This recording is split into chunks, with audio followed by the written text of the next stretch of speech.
Paz de Jesús esté contigo. Te saluda tu amigo y servidor Hugo Maciel de la comunidad evangelizadora La Peña, predicador católico de la diócesis de San Lorenzo, Paraguay. En el libro de Oseas, en el Antiguo Testamento, en las Sagradas Escrituras, en el capítulo 4, versículo 6, dice: mi pueblo perece por falta de conocimiento. Y es nuestra intención hacer en esta ocasión un mix de catequesis, o sea, una variedad de catequesis sobre diferentes temas, en lo que entre en este espacio que nos toque compartir sobre algunos temas muy recurrentes y muy comentados que van a ser en estos tiempos. Estamos en los últimos días del mes de octubre. En la Iglesia Católica, en la liturgia católica, específicamente el 31 de octubre celebramos, o la Iglesia debería celebrar la fiesta, la víspera de la fiesta de todos los santos. Específicamente el 1 de noviembre es la fiesta de todos los santos. Es una solemnidad en la liturgia católica. Es un día de precepto. Tenemos que asistir a misa. El 1 de noviembre vamos a estar leyendo el Evangelio según San Mateo, capítulo 4, versículos 25 y luego el 5, 12. Alégrense y regocíjense porque tendrán una gran recompensa en el cielo. Fiesta de todos los santos. Es mi intención hacer una variedad de catequesis sobre la fiesta de todos los santos, 1 de noviembre, 2 de noviembre, los fieles difuntos y lo que viene antes. Lo que es una malformación de la víspera de todos los santos, más mundialmente conocido como Halloween. Esa es la intención. Es una serie de catequesis. Vamos a abarcar muchos temas, así que les invito a aguantar hasta el final. Bueno, iniciamos con la parte histórica. Arrancamos desde el Génesis. Si en nuestra Biblia tomamos y leemos el Génesis capítulo 1, versículo 1, dice: en el principio, que es el nombre en hebreo, Bereshit, en el principio, Génesis. En el principio Dios creó el cielo y la tierra. Nos dice que Dios crea lo invisible y lo visible, el mundo celestial y el mundo terrenal, tal como conocemos. Cuando crea el mundo celestial, crea a los ángeles y todo aquello que nosotros tal vez no vemos. La revelación a lo largo de la historia nos dice que Dios, al crear el mundo celestial, hubo una disputa entre el bien y el mal. También el Génesis nos va a decir que Dios separó la luz de las tinieblas. O sea, hay algo bueno y algo malo que no pueden convivir y tuvieron que separarse. Sabemos a través de la revelación que uno de los ángeles que estaban muy cerquita de Dios, al cuidado de Dios, al servicio de Dios y a quien Dios tanto amaba, se rebeló pensando conocer a Dios y diciendo: si eso es Dios, yo puedo hacer lo mismo. Quiere que los otros ángeles le sirvan y lo adoren. Con este ángel nos narra la revelación escrita que se rebelaron contra Dios, hubo una disputa en el cielo. Sabemos de que San Miguel Arcángel luchó contra el maligno y ellos fueron derrotados. Al caer el ángel malo, arrastró con él una tercera parte de los ángeles del cielo. Ahí empieza una disputa, una lucha entre el poder del bien, de la luz y de las tinieblas o del mal. Y es donde inicia toda esta historia. Hay siempre una lucha entre el bien y el mal. Dios crea seguidamente todo lo terrenal. Dijimos el cielo y la tierra. En la tierra crea todo lo terrenal, todo lo que vemos, todo lo que existe. Las plantas, los árboles, el agua, la tierra, todo lo que existe. Ahí Dios pone en medio de lo que Dios va creando en este terreno, mundo, pone al hombre como corona de la creación. El hombre tenía que gobernar y reinar sobre todo lo creado. Y es ahí donde el maligno, que siempre anda para tratar de destruir y destronar a Dios, es donde el maligno empieza a hacer su obra. Y nosotros vemos en el Génesis capítulo 3, capítulo 2, capítulo 3, la presencia y el origen. Vamos en el Génesis a ver el origen del hombre, el origen del pecado. En el pecado, ¿qué es el pecado? Es la ruptura con Dios, con los hermanos, con nosotros mismos. El pecado y su triple ruptura. Con el Papa Francisco en su encíclica Laudato Si nos dice que el pecado también crea una cuarta ruptura, que con el pecado no solamente rompemos con Dios, nuestra relación con Dios, con los hermanos, con los demás, con nosotros mismos, sino también rompemos con lo que nos rodea, con la naturaleza. Y esa ruptura que se genera en el Génesis, que da inicio al pecado, por eso es el inicio del pecado, el inicio del hombre, de la vida del hombre, el inicio del pecado, el inicio del mal, esa caída del hombre también en querer desobedecer a Dios, desoír la voz de Dios y escuchar la voz del tentador, del maligno, lo que crea esa ruptura entre Dios y el hombre. En el Génesis capítulo 3 versículo 15 ya lo que conocemos como el protoevangelio, el primer anuncio de que algo bueno, a pesar de que ya todo estaba malo, todo estaba perdido, el hombre desobedeció a Dios, cayó en la tentación, hay algo bueno que va a suceder. Nos dice Génesis capítulo 3 versículo 15, cuando da la sentencia a la serpiente, que era la que hizo tropezar al género humano, dice: pondré enemistad entre ti y la mujer, entre tu descendencia y su descendencia, o la traducción más correcta, entre tu linaje y su linaje, y uno de su linaje, de la mujer, aplastará la cabeza de la serpiente. Siempre ya nos va a relatar esta disputa entre lo bueno y lo malo. Ahí ya se presenta lo que va a ser la venida del descendiente de la mujer, que sabemos, la mujer es la Virgen María ya en el Nuevo Testamento, y el simiente de la mujer es Jesús, el que va a pisar la cabeza de la serpiente, el que va a vencer a la serpiente. Pero algo muy interesante sucedió antes de que el hombre caiga en pecado. Dios le hizo una advertencia al hombre. Recuerden que la advertencia era: no tomes ese fruto. El día que lo hagan, morirán irremediablemente. La consecuencia era la muerte. Entonces, consecuencia, el hombre pecó, el hombre cayó, y consecuencia, el hombre tiene que morir. Consecuencia del pecado, de la desobediencia, de la ruptura con Dios, es la muerte. El hombre pierde la amistad con Dios. El hombre, al tener la amistad con Dios, tiene vida. Al perder esa amistad con Dios, al perder la vida, ¿qué le queda? La muerte, el pecado que lo lleva a la muerte. Eso nos narra a lo largo de todas las escrituras. El hombre es expulsado del jardín del Edén. El hombre, ahí entra el hombre, la mujer, la serpiente, fueron expulsados del jardín del Edén. Ahora, a lo largo de la historia, de la revelación en las Sagradas Escrituras, nos va a contar, nos va a narrar las Escrituras todo este proceso de relacionamiento entre Dios y el hombre. Dios siempre quiso relacionarse con su creación mayor, con la corona de la creación, aquel en quien depositó toda su confianza, pero también el hombre a tientas buscaba a Dios, siempre quiso relacionarse con aquel ser que lo había creado, siempre hubo ese deseo de ambos lados de relacionarse. Esto da inicio a lo que va a ser el género humano. Ya el pecado metido en el género humano, vamos a ver, entra la muerte en la creación. Consecuencia de eso, un inocente paga por un pecador. El hombre va a tener que vestirse con pieles de animales, un animal va a ser sacrificado para vestir la vergüenza del hombre. Después, Caín va a matar a su hermano Abel. Consecuencia del pecado, entra la muerte entre hermanos en el género humano. La historia del hombre va a avanzar, y ahí ya vemos estos desenlaces entre el bien y el mal, la lucha entre el bien y el mal. Dios va a dirigir su voz a aquellas personas a quien Él va a elegir. Vamos a tener primeramente en el relato bíblico a los patriarcas, luego los profetas, que van a hablar en nombre de Dios, van a representar a Dios ante el pueblo y van a representar al pueblo ante Dios. Esos son los profetas, los representantes, podríamos bien decir los mediadores entre Dios y los hombres, entre los hombres y Dios. Conforme va avanzando la historia de la humanidad, Dios adopta un pueblo, el pueblo de Israel, y Dios va a planear lo que conocemos como la historia de la redención, de la salvación. En todo esto siempre va a estar presente la persona de Jesús. Recordemos que el centro de las Sagradas Escrituras es la persona de Jesús. Jesús y este camino de redención. En el Antiguo Testamento Dios escoge un pueblo, Dios forma, mejor dicho, un pueblo que es el pueblo de Israel. Dios hace un pacto con Abraham, después viene su hijo Isaac, su hijo Jacob.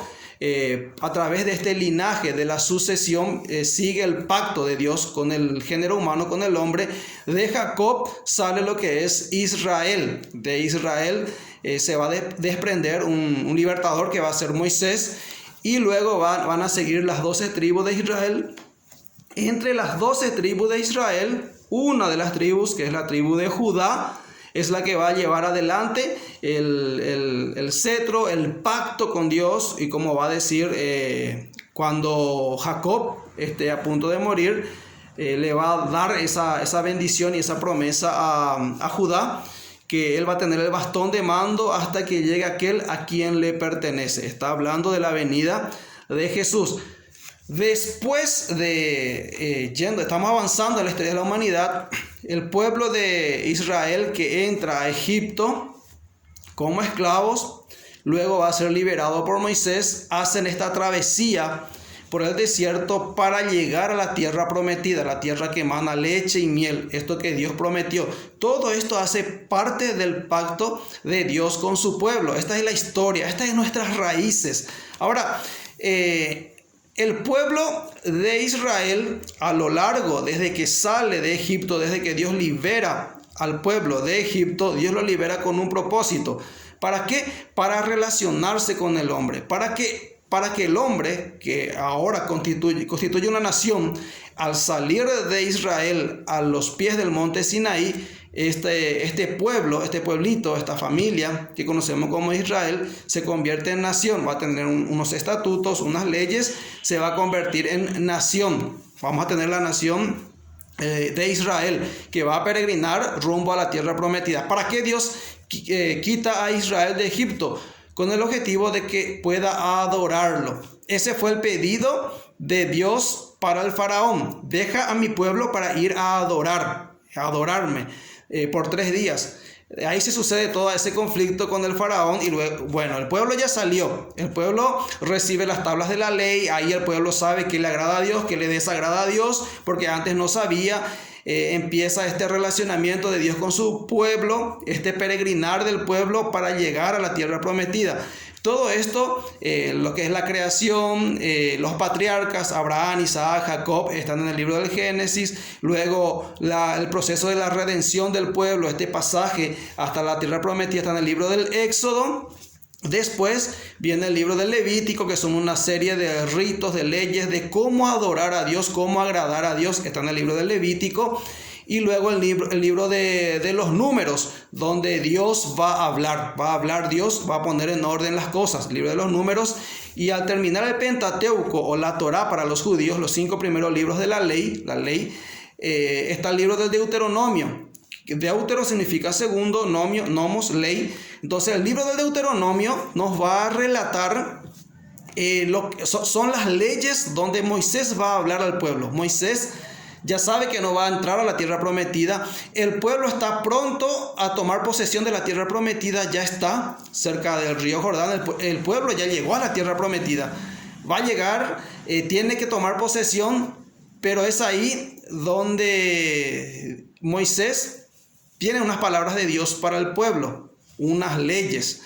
Ellos hasta ahora estuvieron como nómadas, pero ahora ya van a habitar, van a quedar fijos en una ciudad que Dios les da a ellos. Y ahí surgen unas leyes para los que van a quedar a habitar en esa ciudad. Ahí de eso trata el Deuteronomio. Y es ahí donde el pueblo de Dios va a escuchar unas leyes que les va a decir lo siguiente. Eso está en el libro del Deuteronomio. Ellos están prontos a tomar posesión de la tierra prometida. Y en el libro de Deuteronomio, capítulo 18, versículos 9, nos dice: cuando hayas entrado en la tierra que Yahvé tu Dios te va a dar, no aprenderás a cometer abominaciones como las de esas naciones.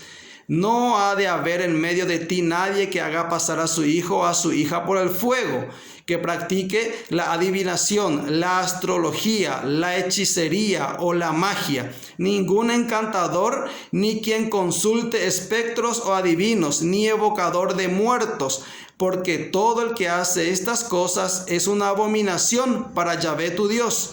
Y por causa de estas abominaciones desaloja Yahvé tu Dios a esas naciones a tu llegada. Serás íntegro con Yahvé tu Dios. Deuteronomio 18, versículos 9 en adelante. Esta es la recomendación de Moisés, de Dios, para el pueblo cuando va a entrar a tomar posesión de esa nación que Dios les tiene preparado a ellos. ¿Por qué todo esto? ¿A qué queremos llegar? Papás, mamás, jóvenes que están escuchando esta catequesis, es muy famoso el término Halloween. ¿Y qué es el Halloween? Es muy fácil entrar en las redes sociales, buscar por internet, leer sobre qué es lo que es el Halloween. Y es muy fácil, sabemos, el Halloween es una contracción de una palabra en inglés antiguo, que significa Hallow Eve, o sea, es en inglés víspera de todos los santos. ¿Y qué tiene que ver eso con esto? Vamos a la historia paralela. Esta es la historia del pueblo de Dios, lo que acabamos de escuchar. Pero a la vez habían otros pueblos. Estaba el pueblo de Dios, el pueblo de Israel. Este es el caminar del pueblo de Israel. En otras partes habían otros pueblos, otras ciudades, otros países que tenían costumbres. ¿Y qué hacían esos países? ¿Qué costumbres tenían? En Europa occidental, o más bien hacia el norte, habían países donde tenían la siguiente costumbre. A la par que el pueblo de Dios iba llegando a la tierra prometida, a la par que el pueblo estaba pronto a tomar posesión de la tierra prometida y que iba a establecerse en la tierra prometida, donde ya tenían ellos una serie de cultos, donde tenían sacerdotes, donde tenían sacrificios para agradar a Dios, que están en los libros de la ley. También en otros países tenían su relacionamiento con las divinidades. Nos estamos refiriendo al pueblo celta, que a la par estaba existiendo. ¿Qué hacían ellos? Los celtas tenían una costumbre, ellos también tenían su religión, su relacionamiento con sus dioses. Eran politeístas, más bien creían en dos dioses. Uno era Samhain, el dios de la muerte, de la oscuridad, de la noche. También a él rendían culto de adoración ellos. ¿Y qué hacían? Tenían sacerdotes, los druidas. Este es el pueblo celta, con sus sacerdotes, los druidas. El pueblo de Israel también tenía sacerdotes, eran de la tribu de Leví.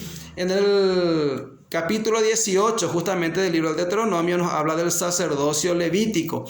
Los celtas tenían sus sacerdotes, los druidas. ¿Qué hacían ellos? En los bosques ofrecían sacrificios de animales, todo tipo de sacrificios, y hasta sacrificio de personas humanas, sacrificios humanos. Ellos sacrificaban a este dios, que evocaban el dios de la muerte, el dios Samhain. ¿Para qué? Ellos dividían su vida, su tiempo, su historia, el año dividían en dos. Justamente el 31 de diciembre es donde llegaba el festejo, o sea que las celebraciones, tiene que ver con las celebraciones agrícolas, donde culminaban las cosechas. Y desde el 1 de noviembre ya no había cosecha, ya era el invierno y era algo negro para ellos.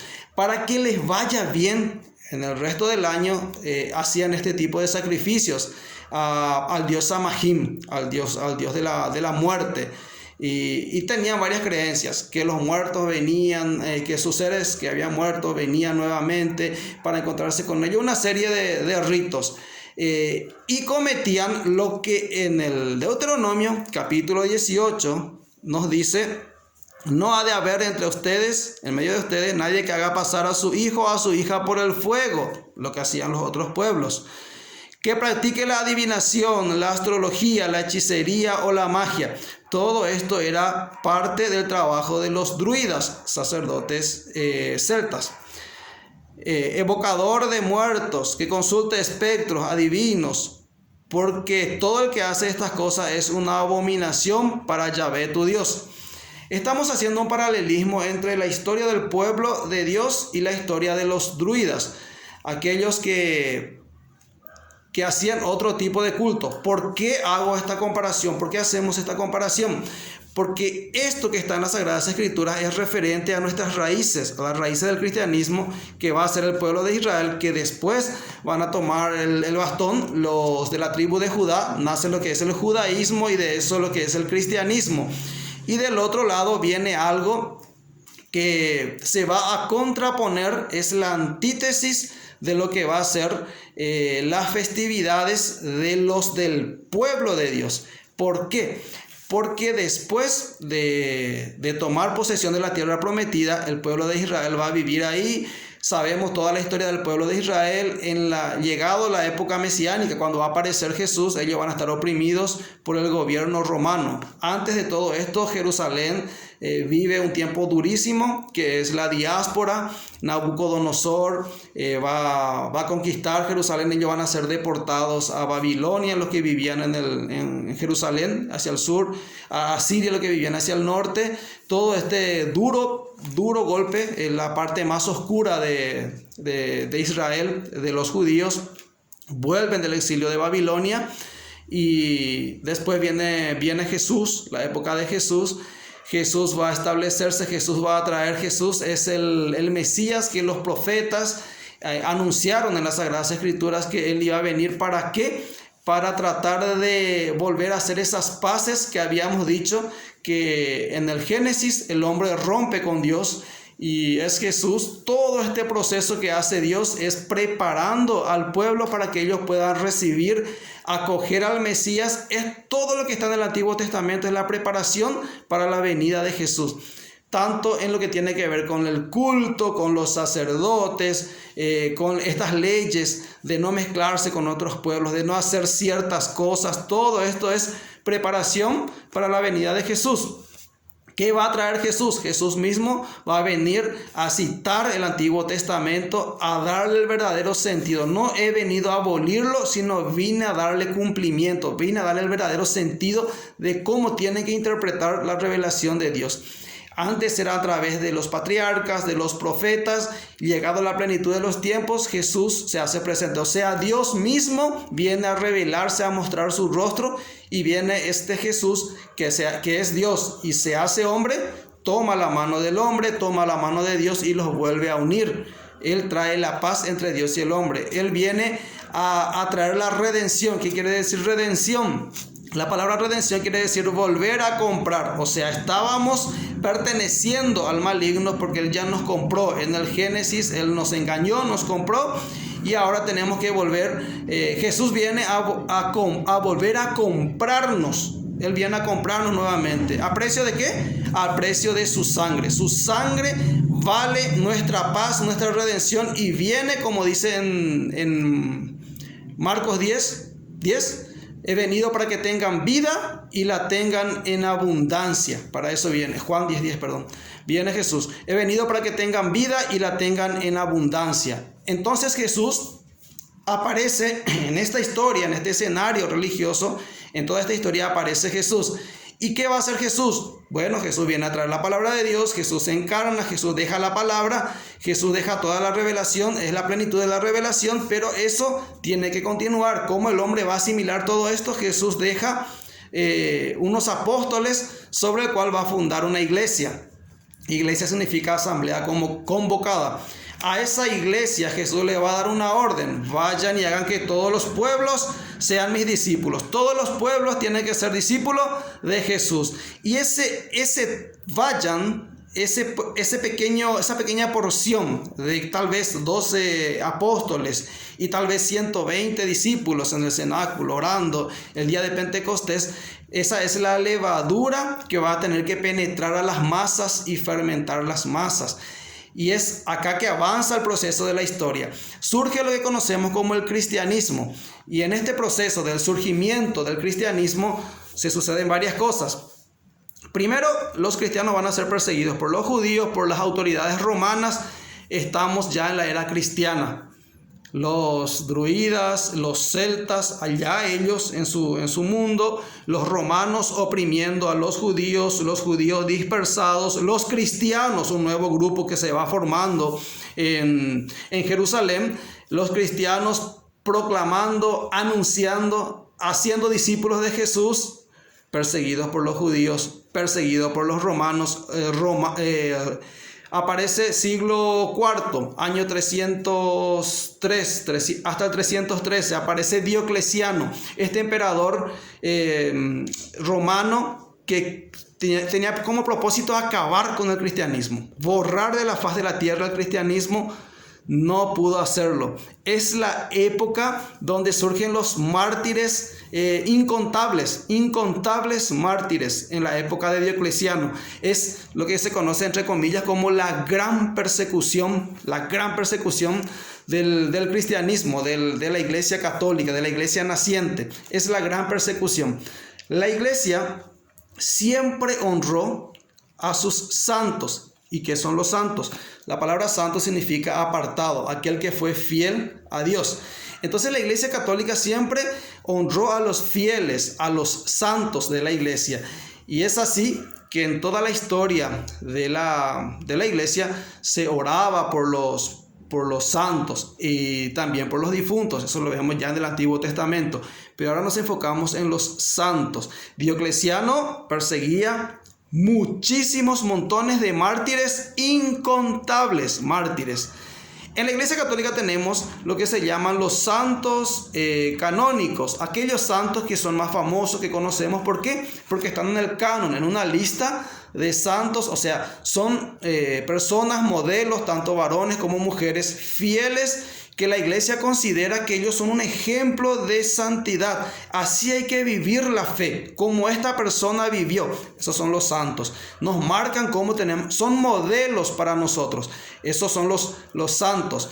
Están los santos canónicos, los que conocemos y tienen sus festividades. El día que fallecieron, que nacen para la vida eterna, la iglesia toda lo celebra. Sabemos que la iglesia en su triple dimensión, la iglesia celestial, la iglesia triunfante, la iglesia purgante, la del purgatorio, y la iglesia militante, lo que estamos militando aquí, somos lo que estamos en comunión. Esto nos enseña el catecismo de la iglesia católica. Estamos hablando del siglo IV, el cristianismo está muy perseguido, Diocleciano, lapidario, buscando todas las maneras. ¿Para qué? Para tratar de que todos tienen que rendir culto a los dioses romanos, no al Dios de los cristianos, a los dioses romanos. Todos deben rendirle culto. Año 313, Constantino, después de Diocleciano, Constantino, su mamá, Santa Elena, convertida al cristianismo, convertida al catolicismo, santa, canonizada de la iglesia católica. Su hijo Constantino, ella ora por su hijo, y su hijo va a tener una apertura como emperador romano a lo que es el cristianismo, el catolicismo. Entonces surge lo que conocemos como el Edicto de Milán. Él da libertad de culto a todos. Ya no van a ser perseguidos como eran los cristianos. Ya no van a ser perseguidos. Entonces el Edicto de Milán. ¿Qué había en Roma? Había lo que se conoce como el Panteón. Como un templo dedicado para varios dioses de la mitología romana, de los romanos. Entonces, es en esa época, en el siglo IV, cuando aparece el Papa Bonifacio IV, y va a establecer el 13 de mayo como una fecha donde se va a rendir culto de veneración, y toda la iglesia va a orar por todos esos mártires que no sabemos su nombre, pero que murieron y que la iglesia cree que están en la presencia de Dios, que tienen lo que conocemos la visión beatífica. ¿Qué es la visión beatífica? Que creemos están contemplando el rostro de Dios, ya están en la presencia de Dios. Eso es la visión beatífica. La iglesia cree que estos mártires que derramaron su sangre por la fe, por profesar a Jesús, por no negar a Jesús, aquellos que hicieron las celebraciones litúrgicas, la Eucaristía en las catacumbas, tienen la visión beatífica. Entonces Bonifacio IV establece el 13 de mayo, va a ser la fiesta. Vamos a orar por nuestros santos, vamos a orar por ellos. Entonces establece la fiesta de todos los santos, va a ser el 13 de mayo. Posteriormente, en el siglo VII, aparece el Papa Gregorio IV también, Gregorio. Y es Él el que va a adoptar este panteón. Dijimos que los cristianos tenemos que ser levadura que fermente la masa. Entonces, este panteón, que era de varios dioses romanos, lo va a transformar en una iglesia para celebrar a todos los santos de la Iglesia Católica. Y entonces él va a cambiar la fecha al 1 de noviembre para celebrar a todos los santos. Y va a ser la fiesta de todos los santos, la celebración de todos los santos. Todos aquellos que no sabemos su nombre, tal vez no son canonizados, no son muy famosos, no tienen una fecha específica en el calendario litúrgico, pero a ellos lo vamos a celebrar el 1 de noviembre. Esa es la historia de cómo la iglesia nace, cómo la iglesia fue perseguida, cómo la iglesia va a rendirle veneración, respeto a aquellos primeros mártires. Estos son los que sostuvieron la fe del cristianismo. Que vengan en el siglo XVI a decirnos que no importa lo que pasó antes, que la iglesia se terminó, que vengan a querer desechar lo que hicieron los primeros cristianos, los primeros mártires, los primeros santos, lo que hace la iglesia católica, eso es otra cosa. Pero nosotros, como había dicho al principio, Oseas 4:6, mi pueblo perece por falta de conocimiento. No podemos perecer por falta de conocimiento. Estas cosas tenemos que saber, mamá. Estas cosas tenemos que saber, papá. Estas cosas tenemos que saber, joven, que están a punto o que ya hicieron el sacramento de la confirmación. Ustedes están llamados a conocer todo esto. Catecismo de la Iglesia Católica, numeral 954. Los 3 estados de la Iglesia. Hasta que el Señor venga en su esplendor con todos sus ángeles y destruida la muerte, tenga sometido todos sus discípulos. Unos peregrinan en la tierra, otros ya difuntos se purifican, mientras otros están glorificados, contemplando claramente a Dios mismo, uno y trino, tal cual es. Todos, sin embargo, aunque en grado y modo diverso, participamos en el mismo amor a Dios y al prójimo. Cantamos el mismo himno de alabanza a nuestro Dios.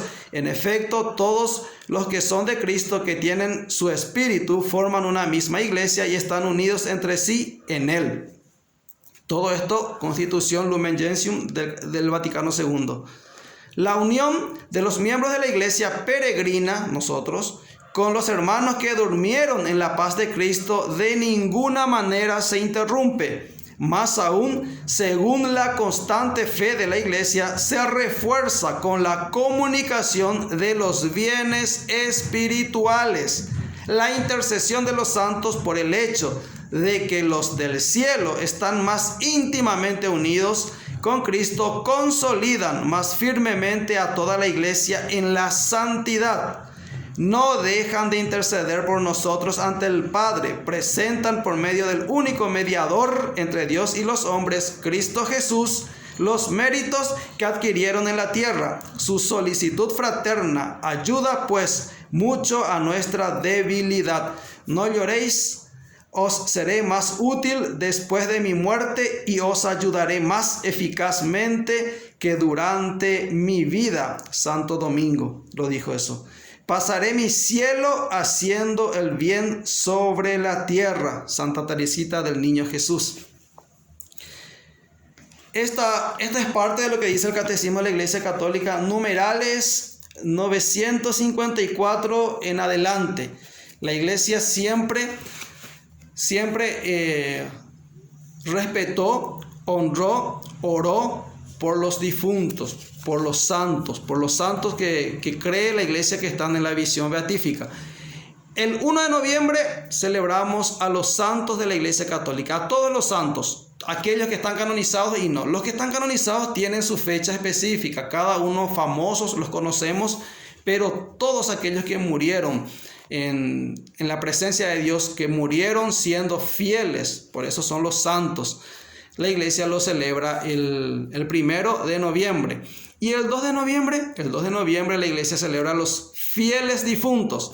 fieles, aquellos que permanecieron fieles y ya están en la iglesia, tal vez en la iglesia purgante, están purgando porque hay algo que tienen que purificar. Ellos están salvados, ellos son salvos, pero están en el purgatorio, que es un estado de la iglesia intermedio entre la iglesia militante, que somos nosotros, está la iglesia purgante, el purgatorio, para pasar a la iglesia celestial, para tener la visión beatífica. Y nosotros no sabemos si ellos están ya en la presencia de Dios o no. Podemos orar por ellos. La iglesia dice, sí, hagan sufragio, oren por ellos. Pero si ya están en el cielo, pues esa oración que has hecho te sirve de gracia para vos y también para otras almas del purgatorio que también están necesitando. Entonces, esto es doctrina católica. ¿Desde cuándo la Iglesia Católica ora por los difuntos? Desde siempre oró.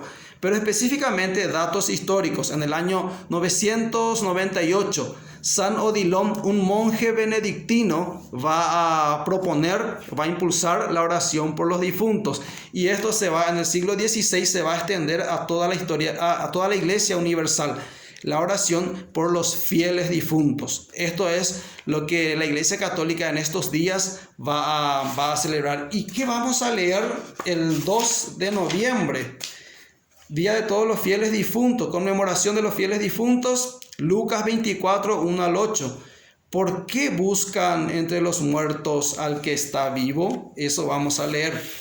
Una escena de Jesús cuando en Lucas capítulo 20, Jesús se encuentra con los saduceos, aquellos que no creían en la resurrección, y le preguntan a Jesús, un hombre tenía... una mujer tenía un marido, este murió y después la ley dice que tiene que casarse con su hermano, después este murió y así sucesivamente iban muriendo todos. En la resurrección de los muertos que ustedes creen, dicen los saduceos, porque ellos no creen en eso, ¿de quién va a ser? ¿Cuál va a ser su marido? ¿De quién va a ser esposa ella? Le dice. ¿Y cuál es la respuesta de Jesús? Jesús le responde, y que los muertos resucitan, lo ha indicado también Moisés en lo de la zarza, cuando llama al Señor el Dios de Abraham, el Dios de Isaac y el Dios de Jacob. No es un Dios de muertos, sino de vivos, porque para Él todos viven. Algunos de los escribas le dijeron, Maestro, has hablado muy bien, y es que ya no se atrevían a preguntarle nada. Evangelio de Lucas capítulo 20, versículos 27 en adelante, por si quieran buscarlo después. Nuestro Dios es un Dios de vivos, no de muertos.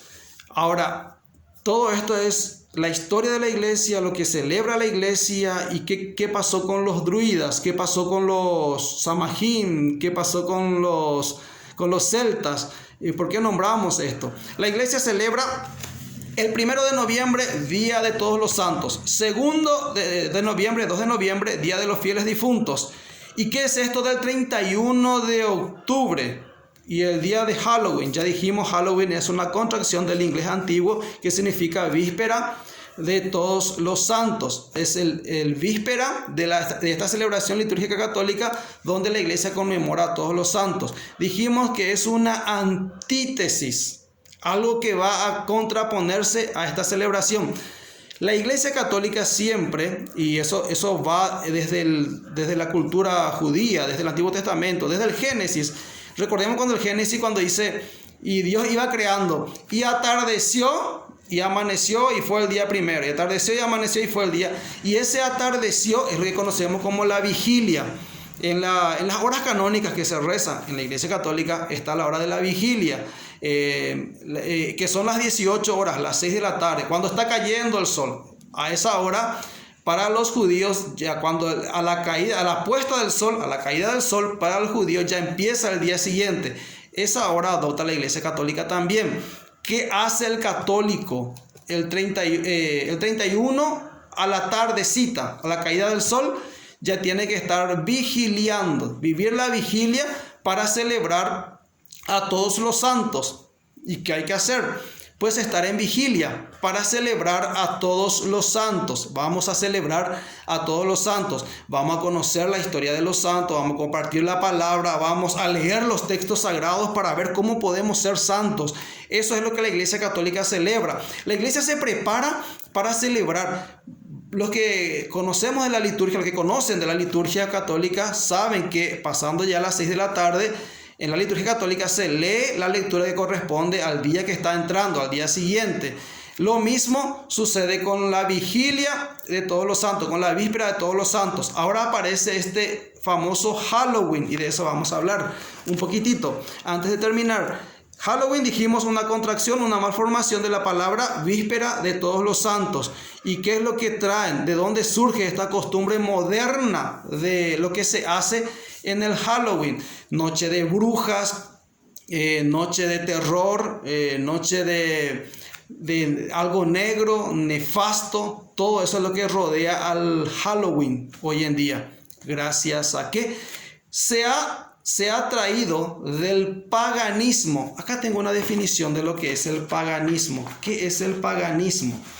Dice paganismo, ¿qué quiere decir pagano? Pagano viene de la palabra pagus, que quiere decir aldea. En el siglo IV ya el cristianismo se había extendido en las ciudades, quedando marginadas las aldeas.